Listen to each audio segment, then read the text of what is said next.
Bakwethu siyadibana njalo lamhlanje kuhlelo lwethu lwamaviki wonke. Buza iBhayibhili likuphendule. Ikhamba labafundisi bamababili, mfundisi uOP lo mfundisi uCK. Bafundisi asamukele abalaleli. Siyabonga mfundisi. Salibonani balaleli, siyalamukela kuhlelo lwethu Buza iBhayibhili likuphendule okhulumayo umfundisi uMpofu CK. Salibonani balaleli, siyalamukela njalo kuhlelo lwethu kule iviki lapho sifunda khona ilizwi lenkosi. Sengathi inkosi ingaba lathi. Siyabonga. Siyabonga bafundisi. Namhlanje sikhuluma ngokondla lokukhulisa abantwana. Indaba eqhakathekile yakithi. Singakangena endabeni yethu balaleli, vumani ngiphinde inombolo lapho elingasithinta khona 0718 444 196 0718 443 lapho ungathumela khona umbuzo wakho loba yiphi inkulumo ongaba layo ngalesi sifundo esalamhlanje. Bafundisi, ake singenele indaba yalamhlanje, indaba yabantwana. Usingathini mfundisi Mpofu? Ngiyabonga mfundisi. Sizafunda lapha encwadini kaMahubo 127 ivesi ngelesithathu lelesine. Bible lithi lona ke, khangelani amadodana ayisipho esivela enkosini. Abantwana bangumvuzo ovela kuyo, njengemithoko esandleni seqawe, anjalo ke amadodana obutsha. Ngamanye amazwi lapha mfundisi sifumana ukuthi abantwana bona bavela kuNkulunkulu njengesipho. Isipho. Kanti isipho kuyini mfundisi? Ngibonga umbuzo. Right. Ngiyabonga mfundisi. Isipho yinto oyiphiwayo. Ungayicelanga, ungayikhangelelanga, ungayiqaphelanga. So ke okunikayo nguyokhetha ukuthi akunike. So ke labantwana futhi mfundisi kunjalo iBhayibheli yasivezela ukuthi bayisipho esivela enkosini uNkulunkulu. Khonapho mfundisi sayikhangelena leyo ndaba. Kulabanye abakhuluma ngokuthi lapho ufundile ukuthi amadodana, ngiyakwazi ukuthi eBhayibhelini amadodana ayebekwa phezulu. Abanye engxanye uphiwa amankazana wodwa, uphiwa abafana bodwa. Abanye bayakhathazeka ukuthi kathi njobana ngilabafana bodwa namankazana wodwa. Ikakhulu ngiyabona abalamankazana. Ungani kuyahlupha. Ungathi nxa sikhuluma ngesipho? Esingakutsho mfundisi ukuthi antsho onikayo nguye okhangele ukuthi isipho esikulungeleyo isiphi. So ke njengoba ke uNkulunkulu osiphayo angakupha abantwana abangamadodana, bonga uNkulunkulu ubana ke kuphile isipho. Ungaphiwa amantombazana lakho futhi bonga, ngoba mfundisi uyananzelela ukuthi kayisibo bonke abalabantwana. Abanye kababi laba abantwana. Kodwa ke khonoko akakuthi ukuthi umtshado njengoba ke sike sakhuluma ngawo ekuqaliseni ngalo uyabungekho. Ngoba umnikazi uyabekhethe ukuthi laba balungile benjalo bengelaso isipho esinjalo. Angazi ukuthi ungathi njalo lokunye ayisikho ukuthi abazuza abantwana abangcono kulaba angabazuzanga emtshadweni. Hayi, umtshado olabantwana ngibongela abantwana yonke imtshado. Njalo laba abantu uNkulunkulu uyabathanda bonke. So akumelanga kube lokukhangelelana phansi ukuthi umuntu ongela mntwana eyiswe, maybe laba balabantwana ngokona besithi bangcono ngoba kuyisipho. Singakuchiya njani sikulungisile ukuthi singabehluleli, ukuthi sibabone ngani bona kabaphiwanga nje bonke abanye sinxa sikhangela ukuthi uyisipho. Umuntu esathi mina uthi umuntu ungcitshile. uNkulunkulu kungaba lezi zathu eziningi ezenza lokho. Ngiyakwazi ukuthi khona kuyisifundo khona ngokwakho. Indaba yokuthi abazali bangabi labantwana. Kodwa sikwenza kube sobala ukuthi ubaba lo mama bayimuli ephelele. Abantwana sebesiba isipho. Kodwa singancedisa njani umphakathi lebandla labanye ukuthi bamukele khona lokho ukuthi kuyenzakala ukuthi emtshadweni bangabi khona abantwana, kodwa usale ngumtshado phelele. Ngikutsho lokhu ngoba kuyaba khona ukuhlukuluzana. Bona abatshadileyo kungenzana labangahlukuluzana. Kodwa liyakwazi ukuthi lathi kuyabe kulembuzo elokhu ibuzwa. Obabakazi labo bani belokhu becinga belunguza ukuthi kathi kungakukhona okungahambi kuhle yini. Singabancedisa njani ngamafitshane bona abantu abanjalo? Engxenye okunye singakutsho ukuthi ukungabi labantwana so siqalekiso. kumele sikunanzelele khonokho njalo njengabantu esikholwayo esikwaziyo ukuthi uNkulunkulu uyasithanda njalo lamacebo amahle ngathi so kumele sikukholwe khonokho singaboni ngathi ukuswela abantwana uNkulunkulu uyehlulekile kumbe thina simonele kumbe kukhona esingazange sikwenze kuhle kodwa kumele sikwamukele ukuthi uNkulunkulu nguye lecebo elihle uyakwazi ukufanele abantu abakhe njalo samukelane sonke singaze seyisana singaze sahlulelana engxa khona lapho mfundisi sichiya ekuthini balaleli abazali kakhulu abaseduzane kuyenzakala laba babili bakwamukela kodwa ke okuhlokozayo khonokho izihlobo abakhangelele ukuthi kube njalo baye sebebuza kanti kwenze njani kanti kuhamba njani ukuthi bancediswe labo ukuthi kuyenzakala abantwana bangabi khona kunjalo mfundisi kodwa umtshado ulokhu ngumtshado kunjalo mfundisi wami ngithemba yezwa kahle even labazalwane kabangabone abangela abantwana kwangani kabala kukholwa ngoba ukukholwa kuyalingana kodwa onika isipho nguye okhethileyo ukuthi kube njalo lokuqhakatheka kokuthi sifundise indimi zethu ukungalimaza abanye abantu kunjalo singangena kulindaba ngokujulileyo kodwa siyekeleni njalo sikhangeleleni abazali kuyini okucengela ukuthi bakwenze ebantwaneni mfundisi siyabonga nxa sikhangela eBhayibhelini kuDeuteronomy 6 ivesi 6 sisiya ku8 uNkulunkulu uyala uthi lawa mazwi engikulaya wona namhlanje azakuba senhlizweni yakho uzakuwafundisa ngobuqotho ebantwaneni bakho uzakukhuluma ngawo lapho uhlezi endlini yakho lalapho uhamba endleleni lalapho ulala lalapho uvuka so uNkulunkulu lapha ulaya abazali ngomlando abalawo ebantwaneni sebephiwe lesi sipho obanikileyo ngoyosekhuluma ukuthi kumele basisebenzise njani basiphathe njani so abantwana umlando omkhulu owakuqala abazali abalawo ukuthi babafundise intando kaNkulunkulu iBhayibheli yesikhiwa itona you shall diligently teach them ukuthi kumele ubafundise ngokukhuthala la ngobuqotho la ngokuzimisela kuthiwa bafundise bengena bafundise bephuma bafundise belala bafundise bevuka ukuthi ukufunda kwangikhona kumele kube kumbe usemasimini uyafundisa kumbe ungaphi kumbe usendleleni uyafundisa kumele kube ukufundisa okuyenzakala kokuphela ngikhumbula omunye lapha owakhuluma enye into lapha wathi yena omunye umntwana wabuza umzali wakhe wathi yena mama nxa wena ulesikhwama esilemali eningi sibili isikhwama leso ungasigcinisa yini usisi womsebenzi ungamchiyela yini umama wathi kwalokho akuqalwa mntana ungaqalwa kwathi kodwa mama nxa ulomntwana ungamningi ungamchiyela yini usisi womsebenzi uzihambele nje vele ungajwala uvalo mama wathi umntwana nyamchiya so isifundo esikhona ikakhulu empilweni yalamhlanje ukuthi inengi lethu siqhakathekisa inzuzo kakhulu ukwedlula abantwana umntwana singamchiya laloba ngubani kodwa imali angeke ngayichiya kodwa lapho uNkulunkulu uthi loba ngibhizi njani kumele ngibe lethuba lokufundisa abantwana ngembuze mfundisi ukuthi yona imali yakho uzabuya yithini nxa umntwana ungaselaye nxa ungaselaye ngisho khona ukuthi phela ukungabi laye kakuthi ukuthi kakho ufile kunjalo angafa engafanga kunjalo angithi khuluma ngezidakamizwa sikhuluma ngento eziningi ezimaza abantwana kunjalo manje ke mfundisi njobana uthawa abanye bathi sigana imali sicotsha imali kunjalo kulungiswe kanjani khona okuyinto ngoba abazali bavele bagijimisa imali siyabonga nxa sebehlangana ntambama lo sedini sezilahla laphana lalo sezilahla abantwana isikhathi sabo siyabonga labo batshona ezikolo omunye umuntu wakwathi yena isikhathi asizibuyeli sodwa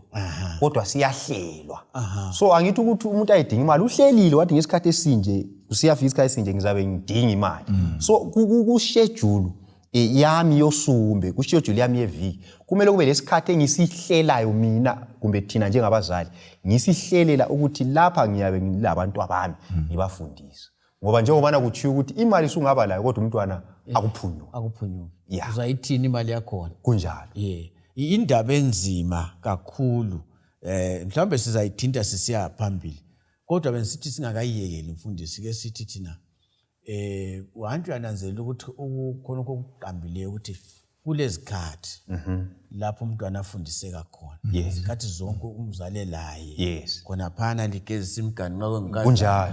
Xa engumfana likhwaphana esivandeni. Lihlanyela uyamfundisa. Kunjalo. Ungazwalindi ukuthi uzohlale phansi. Yes, exactly. Udinge lapha ozabhalela khona. Sesikala sebhala thatha inotebook bhala. Ngoba ivesi vele yona ukukhuluma kwayo lapha ayikhulumi nge-instruction yokuthi uyahlala phansi.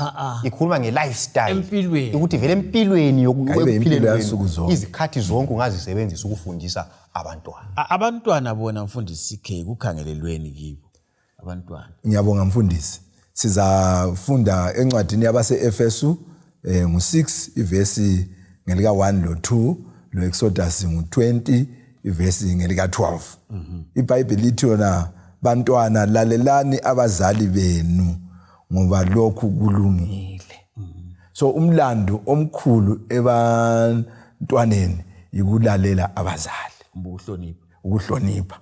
So ke nxa sikhuluma ngokulalela abazali sikhuluma ebantwaneni abagcinwe ngabazali. Kakupheleli khona lapho.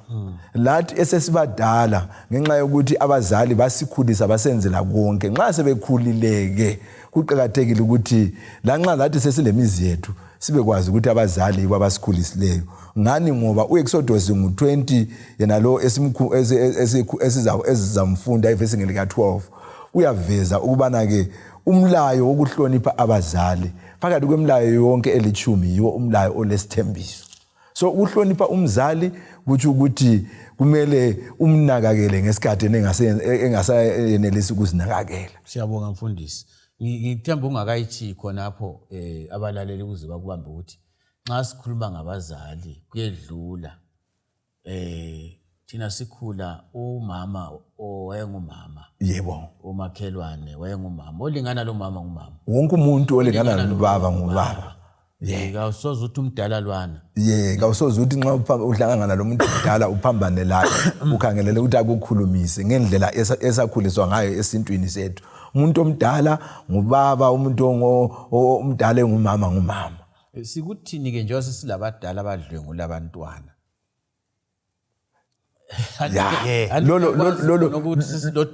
Lolo lukhona udubo mfundisi. Izolo ubuthatha umntwana uthi sekabani akungihambele lo mntanami. Into ngeke uyenze namhlanje. Kwesinye isikhathi ngitsho lo mkami kwesinye isikhathi ngakangijiyela abantu abakha abangamankazana. Ukuthi isikhathi esiphila kuso.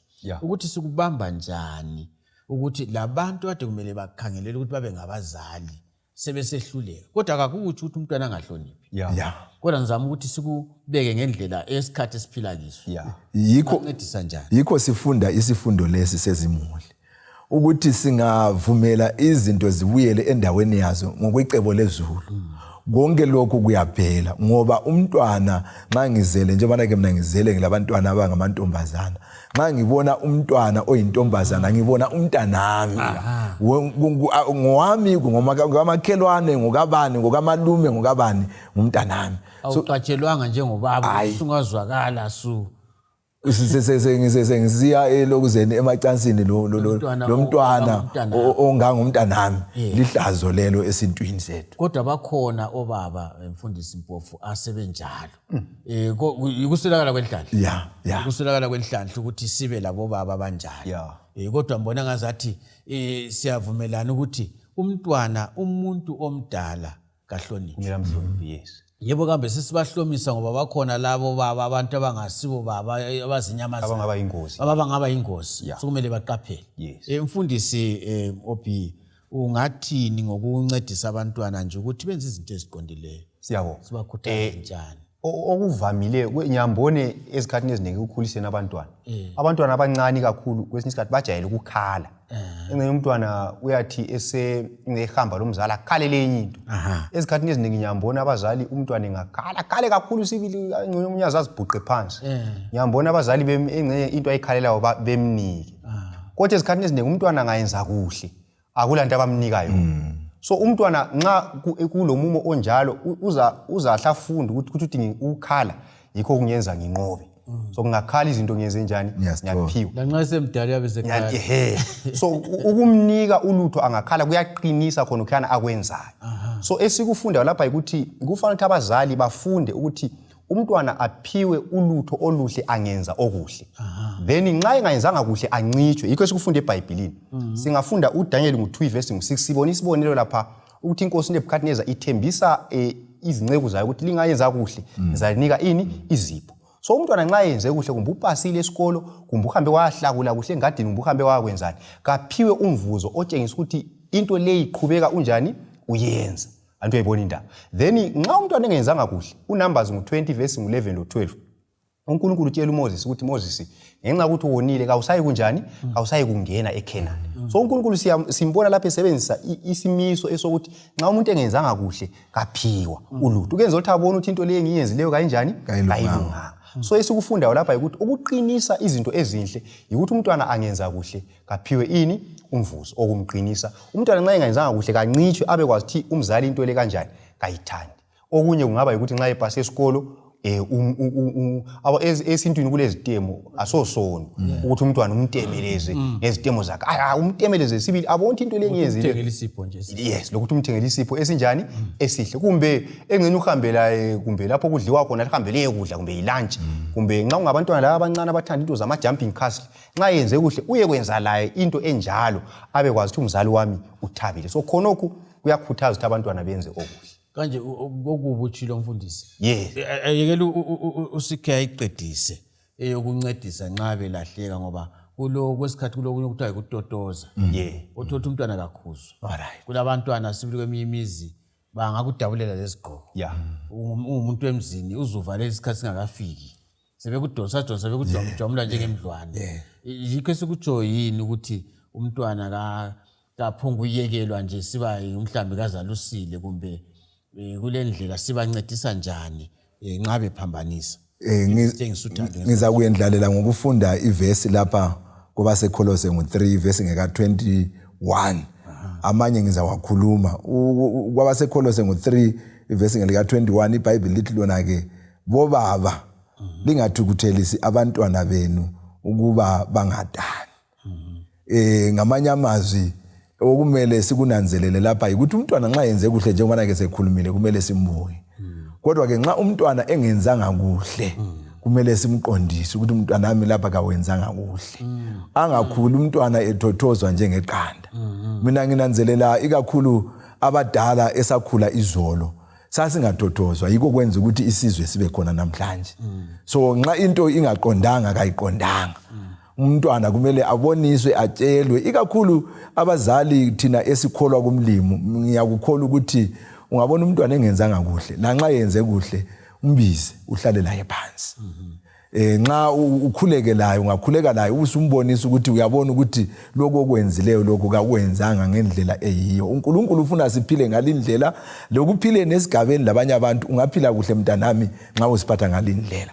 So ke singabayekela abantwana sinanzelela ke ukuthi kuSamuel wakuqala futhi siphiwa isibonelo sompriester uEli. uSamuel wakuqala isahluko ngo3 ivesi ngelika 12 lo 13. Wayengumpriester omkhulu. Waba labantwana ababemncedisa abakwakumele bathathe indawo yabo. Kodwa ke nxa babesenza izinto ezingaqondanga yena njengomthungameli njengompriester omkhulu wayekela ukubakhuza. Kwaze kwafika esigabeni uNkulunkulu lapho athi yena ke sengizamjezisa uEli lendlu yakhe ngenxa yokuyekela ukukhuza lokuqondisa abantwana. So bakhona abazali mfundisi abatotoza abantwana. Bakhona. Ngibona ngani asikubekeni kuthiwa ngesikhathi kubalance. Ukuthi umntwana umthande kodwa ungamoni. Ngisesekufundiseni ngale wesikhona be kind but firm. Kunjalo. Angithi ukuthi ube lomusa emntwaneni kodwa engayisiyo abekwaqondise. Sikwenza njani khonokho ngoba kwesinye isikhathi sesilabazali laba abanye uthatha ugodo akangadi umntwana. Ngeke ngabala ngomunye umama owacha umntwana ngogodo. Yebo kambe lokho akuthiwa khona ngustep mother anti thina sidawuta step mother ngesindebele. Umama. Wewe umama uyabumthaya njani umntwana uzuthatha ugodo ngani ubulala inyoka. Ngibona ngani asike sikutsho la ukuthi umntwana la nxa kumele ukuthi abe lesijeziso esizamncedisa. Mina yakhumbula ubaba wesikhona gebhe igodo ukhafulele phakathi. Kunjalo. Ngibona ukuthi awusozuphinde. Umncedisa njani umntwana ungazange uye ngale kumbe ngale. Umtotozi kodwa kawumbulali.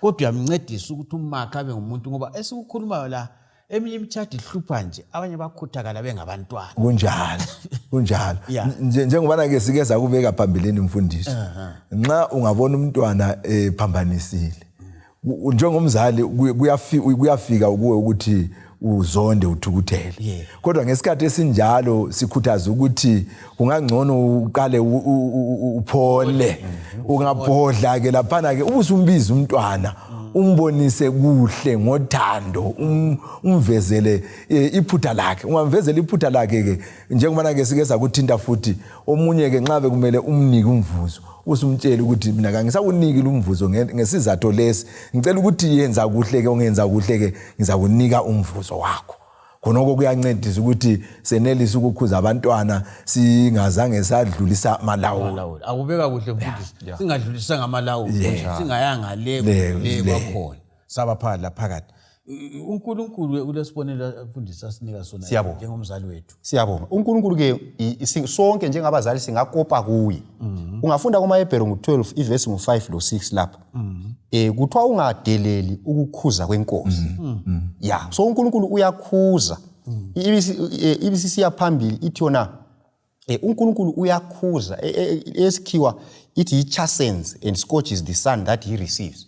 uNkulunkulu uyakhuza. uNkulunkulu nxa abantu abakhe benze kuhle ungafunda incwadi kaSambulo 2 lo 3 kukhona lapha abuka khona athi liyenze kuhle kubela lapha sola khona. So uNkulunkulu zananzela ukuthi indlela yakhe yokuthungamela ibalanced. Lapho umuntu awone khona uyakhuza, lapho umuntu ayenze khona kuhle uyenze njani uyabuka. Njalo umuntu omthandayo awumyekeli esenza into engayisiyo. Uthi hayi ngisaba ukuthi ngimphambanise. Hayi, umuntu omthandayo uyamkhuza umkhuze ngothando kodwa awumyekeli ephambuka. So njengabazali kasifuze nini uNkulunkulu owenelisa ukukhuza aphinda athande ngesikhathi esifanele. Mfundisi wathi inhle ngikubambe khonapho wena umfundisi.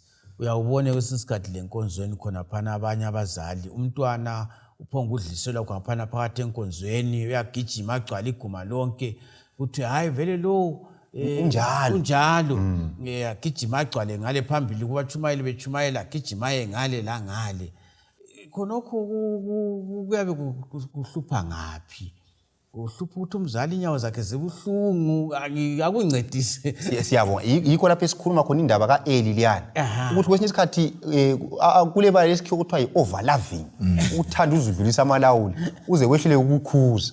So umntwana kumele afunde ukuthi nxa ngisenkonzweni kuyahlonitshwa angafundisa khona okuyaphi besikhuluma ngakho. Exactly. Uthina kudala sasikwazi ukuthi nxa ungabonakala suphonga ugijigijima kumbe suhamba etoilet umzali angakukhangela ngelihlo kube lapho ukuthi uyabe sekhulume waqeda ngoba uyabe kuvele etrainiwe ngikhaya ukuthi eChurch kuphilwa so kuqhathekile ke khona ukuthi abantwana kabakhuzwe kabancediswe kodwa kabathandwe at the same time. Ngifuna ngihle ngitsho lapha lisiza abafundisi ukuthi sengeke ngahlangana lo mumo ukuthi kwezindawo noma uthaga sikhuleke nini abantwana kabahlali phansi. Uthola ukuthi abantwana bakhona nje kungani nje baphile egangeni. Nxa umtshela kumbe nxa umbiza kumele umbize kanengi. Umbiza uzuchilizwa uzabuya. Ngibone ngani khona lokho kumele ukuthi sibone ukuthi asilocebo likaNkulunkulu. Isikhathi sesisala abafundisi ngicela sigqibe ngokuthi thina indlela esikhuluma ngakhona lo indlela eziqondileyo. Siyabonga. Ngamafitshane umntwana nxa ewonile okwaqala mhlawumbe ukukhuluma laye. Uthi hayi mntanami lokho kwenzileyo kunjani kubi qondisa. Nxa okunye ongakwenza futhi ukuthi nxa ewonile nike izipho ezinjani ezinhle. Umtshela uthi hayi mntanami ngikunike isipho lesi ngenxa ukuthi wenze njani wenze kuhle. Uzaqedisa lapho kunye umfundisi. Qedisa mfundisi isikhathi sesivele sesiphele. Ngiyabonga mfundisi okunye kwakhona ukuthi nxa engenzanga kuhle ungamniki lokho kumele ukade kumele umnike ngoba kenzanga kuhle. Ukhulisa umntwana ngendlela kumele akhule ngayo kasoze aphume kuyo nxa esemdala. Siyabonga uthi iqambi ukuthi ngapha abazali bayifunde ekhaya balaleli. Zaka 22:6 kasoze aphume kuyo la nxa esemdala balaleli. Siyabonga ngithemba siyaphathiseka njengabazali kuba ngumzali asonto elula kungumlando omkhulu.